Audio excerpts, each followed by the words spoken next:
The champions! Welcome back to Fog Football in the Champions League. May have begun yesterday, but the Fog Football reviews begin today. And if you aren't here, then what are you doing? Alright, and it's that time of year where we get to talk about the European qualifiers. And we're not talking about Euro qualifiers or World Cup qualifiers. We're talking about when the Diddy teams need to go through these hoops. And we are in the first round of the Champions League qualification, and we had RFS taking on Larne Town from Larne, buddy. And there'll be much more games to come over the next coming weeks. Conference League, Europa League, Champions League. Looking forward to it. But the game begun. RFS, of course, heavy favourites. Most notably, got those two defeats against Hearts a couple of seasons ago. Hearts scudded them twice. They did score that wonder goal at Tynecastle, to be fair to them. But they also, most notably, from a Northern Ireland perspective, knocked out Linfield in the playoff round. So RIP to Linfield's title or European hopes, and also RIP to Northern Ireland ever getting a team into the group stages of European football. So yeah, Linfield fell apart for them. I was actually, I tell you what, see these ties, they actually produce cracking games of football, and that was very good. But enough about the past. Let's talk about the present, and let's talk about this game, shall we?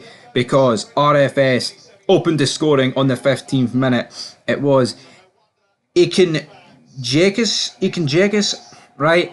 But it's offside. It went to VAR. I'm actually shocked that they're using VAR in this game here between RFS and Larne.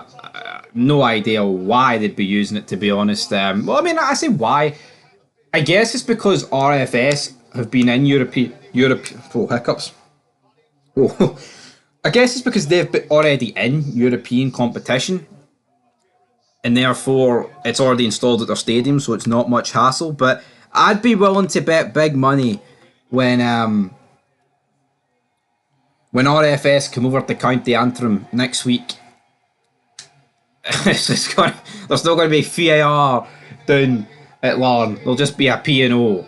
Anyway, that goal got disallowed due to VAR. But then, no need to fear from an RFS perspective. They lived up to their 1-2 betting odds as Keegers made it 1-0. Larne, they're still fighting at this stage. They're still fighting. They picked up a few bookings via Alton Top and Donnelly. Then the guy who scored the disallowed goal but also set up the first goal, he picks up a booking. But Larne, they make it to half time. They make it to a 1-0 defeat.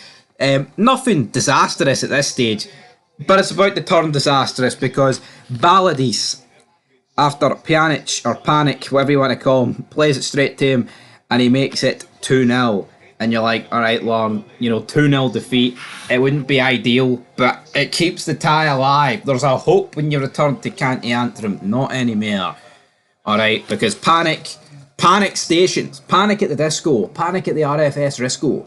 They make it 3-0, and that kills the game. Larne make a lot of substitutions. And they've fallen at the first hurdle. I believe they're the first British club to lose in European qualifiers this season. I say this season, I use it loosely because obviously the only games being played were yesterday.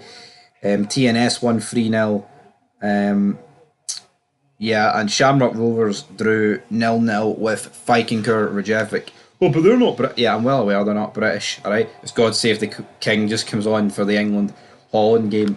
But the British Isles, whatever. But yeah, you know what? They did the 10 men. Shamrock Rovers, they probably did alright. But Larne scud it 3-0. Did it? It's Europa League and Conference League for them.